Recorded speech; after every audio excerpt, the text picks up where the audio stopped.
I-impake na daw yung gamit ni Ate Elis. Gusto mo ba ikaw daw gumawa? Tulungan niyo na lang pa ako. Gusto niyo pa?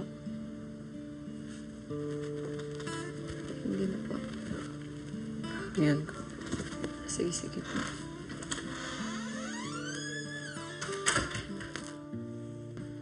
Impake tayo sa Ate Elis.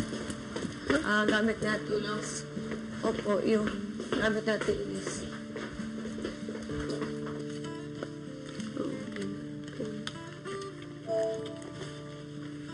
Gusto siya kaya ma?